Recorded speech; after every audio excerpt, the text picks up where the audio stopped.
Uh,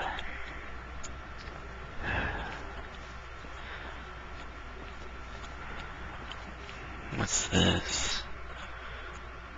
This is interesting.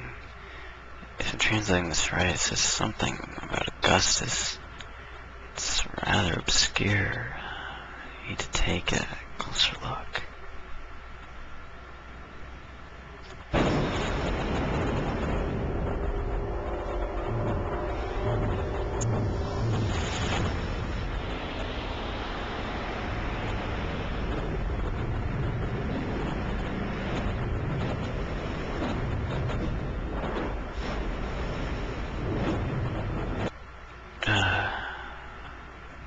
What happened?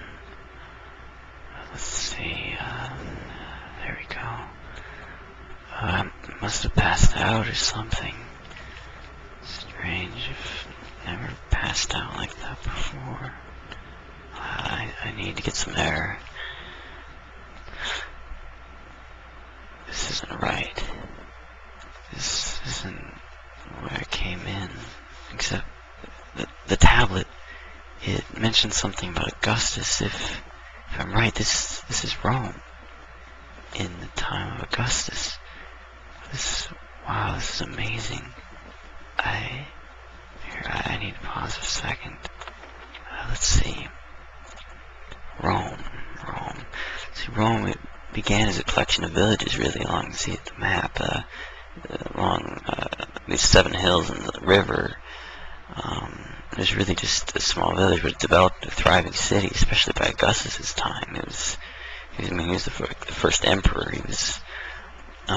Augustus was the adopted son of Julius Caesar. His born name was Gaius Octavius.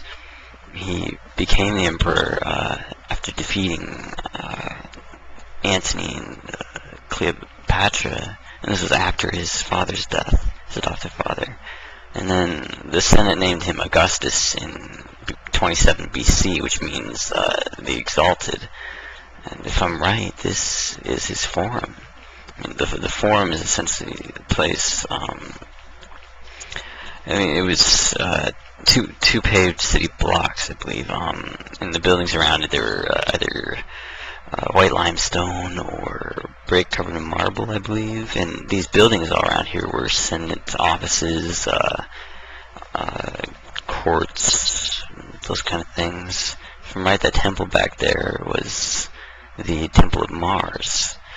Let's see, during Augustus's time, I mean, he was an amazing emperor. He did so many things. I mean, he developed a currency system, created fire, and police patrols, and oh, look here. This is one of the aqueduct systems that runs through Rome. I mean, there are many of these, but I mean, this is the thing that the Romans used to convey water into their cities for not only for irrigation and such, but for just clean drinking water. I mean, it's ingenious. It's really ingenious, and we still use them today. Let's see. What's this? This is like a marketplace, I think. Yes, I think it is. But anyway, during Augustus' time, I mean, he kept peace after like 100 years of civil war. Let's see. These buildings here, they look like sort of a standard Roman apartment, basically made of wood. That's why they're so susceptible to fire, and they often burn down. But like the lower floors would often be shops and such. Let's see, things here in the marketplace, pottery, herbs, there's some jewelry, fruits, vegetables, fabric, I mean, you name it. I mean, they were just places where traders and merchants would set up shop and sell whatever they had to sell. Let's see. This looks like, if I'm right, this looks like this is sort of pool. I think this might be a bathhouse. It's obviously one of the smaller ones. I mean, usually bathhouses were rather large. I mean, they could hold vast amounts of people. Let's take a look. Oh, wow, this is interesting. It's got one occupant. Lucky it's not crowded. Usually they were. It's obviously not popular, or at least it's not the right time of day. You see, bathhouses were for the Romans a sort of social thing. They came there usually every day, less for personal hygiene. I mean, that's part of it, I suppose, but mainly it was just part of their everyday lives. It's a sort of social activity. The most bathhouses were actually, like I said, larger than this. Except this is a marvelously built, though.